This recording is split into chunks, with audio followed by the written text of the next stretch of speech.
Hello నమస్తే, welcome back to my YouTube channel వేసీ Paradise. I am Gajavalli Sai Sahiti.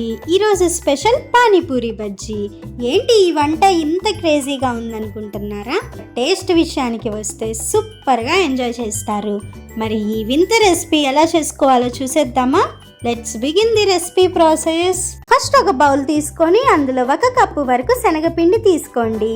తర్వాత ఇందులో 1 టీ స్పూన్ బియ్యం పిండి, మీ టేస్ట్కి తగినంత ఉప్పు, చిటికెడు పసుపు, కొద్దిగా వాముని క్రష్ చేసుకొని యాడ్ చేసుకోండి. లాస్ట్గా ఒక 2 చిటికెళ్ళ వంట సోడా యాడ్ చేసుకొని మొత్తాన్ని కూడా బాగా కలిసే విధంగా మిక్స్ చేసుకోండి. ఇప్పుడు ఇందులో కొంచెం వాటర్ని యాడ్ చేసుకుంటూ బజ్జీ పిండిని రెడీ చేసుకోవాలి. బజ్జీ పిండి చూడటానికి ఈ విధంగా ఉండాలి. మరీ లూజ్గా ఉండకూడదు, మరీ థిక్గా ఉండకూడదు. ఇప్పుడు దీనిని పక్కన పెట్టుకొని డీప్ ఫ్రైకి సరిపడా ఆయిల్ వేసుకొని హీట్ అయిన తర్వాత ఇన్స్టాంట్ పానీపూరి చిప్స్ని ఒకదాని తర్వాత ఒకటి వేసుకుంటూ మీడియం ఫ్లేమ్ మీద పూరీస్ పొంగేంత వరకు ఫ్రై చేసుకోవాలి.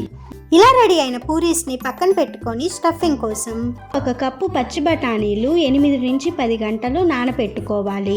ఇన్ కేస్ మీకు కనుక అంత టైం లేదనుకోండి, వేడి నీళ్ళల్లో కొంచెం బేకింగ్ సోడా యాడ్ చేసుకొని ఒక 4 నుంచి 5 గంటలు నానబెట్టుకుంటే సరిపోతుంది. నానిన పచ్చి బఠానీలను ఒక్కసారి వాష్ చేసుకొని ఉడికించుకోవడానికి సరిపడా వాటర్ని తీసుకొని అందులో మీ టేస్ట్కి తగినంత కల్లుప్పు, కొంచెం పసుపు యాడ్ చేసుకొని ఒక్కసారి అలా మిక్స్ చేసుకొని బాగా మెత్తగా ఉడికించుకోవాలి.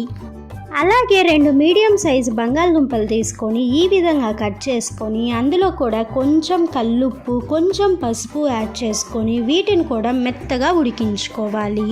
ఇన్ కేస్ బఠానీలు, బంగాళదుంపలు ఉడికించుకోవటానికి మీరు కనుక ప్రెషర్ కుక్కర్ యూజ్ చేస్తున్నట్లు అయితే 5 లేదా 6 విజిల్స్ రానివ్వండి. ఈ 2 ఉడికేలోపు మనం పానీ రెడీ చేసుకోవాలి. పక్కా స్ట్రీట్ స్టైల్ అంటే మరి పానీ లేకుండా ఎలాగా? దానికోసం ఒక చిన్న నిమ్మకాయ సైజ్ అంత చింతపండుని తీసుకొని కొంచెం సేపు వాటర్లో నానబెట్టుకున్నారు అంటే ఈ విధంగా తయారవుతుంది. ఇప్పుడు దీనిని కొంచెం నలుపుకుంటూ చింతపండు గుజ్జుని తయారు చేసుకోవాలి. ఈ విధంగా రెడీ అయిన చింతపండు గుజ్జుని స్ట్రైన్ చేసుకున్నాము అంటే వేస్ట్ మొత్తం సపరేట్ అయిపోతుంది. ఇక్కడ నేను 1/2 లీటర్ పానీ రెడీ చేసుకోవడానికి మెజర్మెంట్స్ చెప్తున్నాను. మీరు దాన్ని బట్టి క్వాంటిటీస్ని అడ్జస్ట్ చేసుకోండి. ఈ విధంగా పల్ప్ అండ్ వేస్ట్ని సపరేట్ చేసుకున్న తర్వాత ఇందులో 1 teaspoon black salt add చేసుకొని ఒక్కసారి అలా మిక్స్ చేసుకోవాలి. తర్వాత 1 teaspoon chaat masala add చేసుకొని మరొక్కసారి కలుపుకోవాలి. ఇప్పుడు ఇందులో మీ టేస్ట్కి తగినంత సాల్ట్ యాడ్ చేసుకొని ఒక్కసారి మిక్స్ చేసుకొని పక్కన పెట్టుకొని మిగిలిన ప్రాసెస్ చూసేద్దాం రండి. ఇప్పుడు స్టవ్ మీద ఒక కడాయి పెట్టుకొని బాగా హీట్ అయిన తర్వాత ఇందులో 1 టేబుల్ స్పూన్ ధనియాలు, 1 టీ స్పూన్ జీలకర్ర, 1 టీ స్పూన్ వాము యాడ్ చేసుకొని జస్ట్ కొంచెం సేపు అలాగా టాస్ చేసుకున్నాము అంటే కొంచెం హీట్ అవుతాయి. అప్పుడు వెంటనే స్టవ్ ఆఫ్ చేసుకొని వాటిని మిక్సర్ జార్లోకి ట్రాన్స్ఫర్ చేసుకోండి. మరీ ఎక్కువ రోస్ట్ చేసుకోకండి, జస్ట్ అలా హీట్ అయితే సరిపోతుంది. వీటిని ఈ విధంగా కోర్స్గా గ్రైండ్ చేసుకోండి. బయట దొరికే పానీ అంత టేస్టీగా ఉండటానికి రీజన్ ఈ 3 దినుసులతో చేసిన ఈ మసాలానే. ఇప్పుడు ఇందులో ముందుగానే శుభ్రంగా వాష్ చేసుకొని కోర్స్గా కట్ చేసి ఉంచుకున్న గుప్పెడు కొత్తిమీర, ముందుగానే శుభ్రంగా వాష్ చేసి ఉంచుకున్న అరగుప్పెడు పుదీనా, 1 ఇంచు అల్లం, 1 పచ్చిమిర్చి యాడ్ చేసుకొని ఈ విధంగా గ్రైండ్ చేసుకోవాలి. ఇప్పుడు ఇందులో కొంచెం వాటర్ యాడ్ చేసుకొని మరొక్కసారి గ్రైండ్ చేసుకున్నాము అంటే ఈ విధంగా మారుతుంది. ఇప్పుడు దీనిని పక్కన పెట్టుకున్న చింతపండు గుజ్జులోకి స్ట్రైన్ చేసుకోవాలి. ఆల్రెడీ గ్రైండ్ చేసుకునేటప్పుడు కొంచెం వాటర్ యాడ్ చేసుకున్నాం కాబట్టి దాన్ని బట్టి 1/2 లీటర్ వాటర్ వచ్చే విధంగా ఎన్ని వాటర్ పడితే అన్ని వాటర్ యాడ్ చేసుకోండి. ఇన్ కేస్ మీకు కనుక పానీలో కొంచెం కూడా స్పైసీనెస్ లేకుండా ఉండాలంటే పచ్చిమిర్చిని స్కిప్ చేయండి. స్ట్రైన్ చేసుకున్న తర్వాత పానీ చూడటానికి ఈ విధంగా ఉంటాయి. కొంచెం టైం పట్టినా ఇంట్లో ప్రిపేర్ చేసుకున్నాము అంటే హైజీనిక్గా ఉంటుంది. ఫైనల్గా ఇందులో 1 teaspoon amchur powder add చేసుకొని ఒక్కసారి మిక్స్ చేసుకున్నాము అంటే ఎంతో టేస్టీగా ఉండే పానీ రెడీ అయిపోయినట్లే. సో పానీ రెడీ అయ్యేలోపు ఈ విధంగా పచ్చి బఠానీలు ఉడికిపోయాయి అండ్ బాగా కుక్ అయిన పొటాటోస్ని ఇలాగ పీల్ కూడా రిమూవ్ చేసి పక్కన ఉంచాను. ఇంకా మనకి కావాల్సిన స్టఫింగ్ రెడీ చేసుకుందాం రండి. దానికోసం స్టవ్ మీద ఒక కడాయి పెట్టుకొని అందులో 4 టేబుల్ స్పూన్స్ ఆయిల్ యాడ్ చేసుకొని బాగా హీట్ అయిన తర్వాత అందులో 1 టీ స్పూన్ జీలకర్ర యాడ్ చేసుకొని కొంచెం ఫ్రై అవ్వనివ్వాలి. ఇప్పుడు ఇందులో సన్నగా చాప్ చేసి ఉంచుకున్న ఒక మీడియం సైజ్ ఆనియన్, సన్నగా చాప్ చేసి ఉంచుకున్న ఒక టొమాటో, కొద్దిగా కొత్తిమీర యాడ్ చేసుకొని బాగా ఫ్రై అవ్వనివ్వాలి. ఒక 50% ఫ్రై అయిన తర్వాత ఇందులో టేస్ట్కి తగినంత సాల్ట్, చిటికెడు పసుపు, మీ స్పైస్ లెవెల్స్ని బట్టి కారం యాడ్ చేసుకొని బాగా కుక్ అయ్యేంత వరకు వెయిట్ చేయాలి. సో మొత్తం బాగా కుక్ అయిపోయిన తర్వాత ఇందులో ముందుగానే ఉడికించి ఉంచుకున్న పచ్చి బఠానీ యాడ్ చేసుకొని ఒక్కసారి అలా మిక్స్ చేసుకున్న తర్వాత ఇందులో 1 teaspoon garam masala, 1 teaspoon ధనియాలు, జీలకర్ర కలిపి చేసిన powder, 1 teaspoon chaat masala add చేసుకొని బాగా మిక్స్ చేసుకున్న తర్వాత బఠానీలను ఇక్కడ చూపిస్తున్న విధంగా బాగా మ్యాష్ చేసుకోవాలి. చెప్పాలంటే తవా మీద చేసుకున్నారు అంటే మ్యాష్ చేయడానికి చాలా ఈజీగా ఉంటుంది. ఈ విధంగా మ్యాష్ చేసి ఉంచుకున్న బఠానీలలో ముందుగానే ఉడికించి ఉంచుకున్న బంగాళదుంపలను ఈ విధంగా కొంచెం నలుపుకుంటూ యాడ్ చేసుకోండి.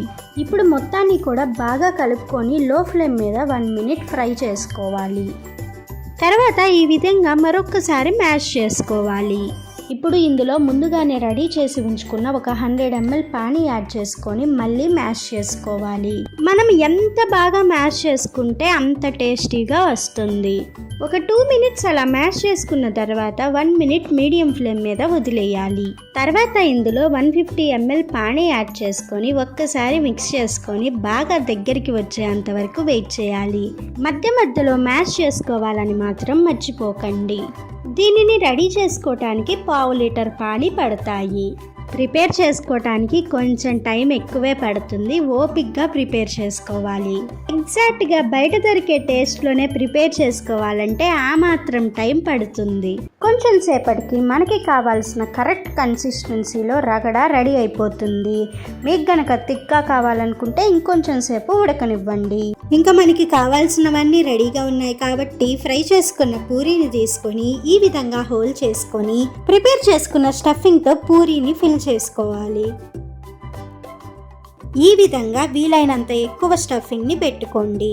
సో మీకు కావాల్సినన్ని పూరీస్లో ఈ విధంగా స్టఫింగ్ని ఫిల్ చేసుకున్న తర్వాత స్టవ్ మీద ఒక కడాయి పెట్టుకొని డీప్ ఫ్రైకి సరిపడా ఆయిల్ యాడ్ చేసుకొని బాగా హీట్ అవ్వనివ్వండి. తర్వాత ప్రిపేర్ చేసి పక్కన పెట్టుకున్న బజ్జీ బ్యాటర్లో పూరీస్ని ఈ విధంగా డిప్ చేసుకొని బాగా హీట్ అయిన ఆయిల్లో యాడ్ చేసుకొని మీడియం ఫ్లేమ్ మీద గోల్డెన్ బ్రౌన్ కలర్ వచ్చేంత వరకు ఫ్రై అవ్వనివ్వాలి. మీరు స్టఫింగ్ని పూరీస్కి ఫుల్గా పెట్టుకోకపోతే ఒక్కొక్కసారి పాప్ అయ్యే ప్రమాదం ఉంది. సో ఆ స్టెప్లో జాగ్రత్తగా ఉండాలి. సేమ్ స్ట్రీట్ స్టైల్ టేస్ట్లో పానీపూరిని ప్రిపేర్ చేయటం తెలుసు అండ్ బజ్జీలు ప్రిపేర్ చేయటం తెలుసు. బట్ ఈ రెండింటిని కలిపితే టేస్ట్ ఎలా వస్తుందో తెలుసుకోవటం కోసం ట్రై చేసిన రెసిపీ ఇది. ఫైనల్గా నా క్రేజీ థాట్తో నేను చేసిన ఇన్నోవేటివ్ రెసిపీ సూపర్ టేస్టీగా సక్సెస్ అయింది. మీకు కూడా ఇలాంటి క్రేజీ ఐడియాస్ ఏమన్నా వస్తే ఖచ్చితంగా కమెంట్ చేయండి. ఆ రెసిపీస్ని కూడా నేను డెఫినెట్గా ట్రై చేస్తాను. సో ఇలా రెడీ అయిన పానీపూరి బజ్జీని వేడిగా పెరుగుతో కానీ గ్రీన్ చట్నీతో కానీ సర్వ్ చేసుకున్నాము అంటే సూపర్ టేస్టీగా ఉంటుంది. ఇంతకీ నా ఇన్నోవేటివ్ రెసిపీ నచ్చిందా? అయితే ఇంకెందుకు లేట్, వెంటనే ట్రై చేసి చూడండి.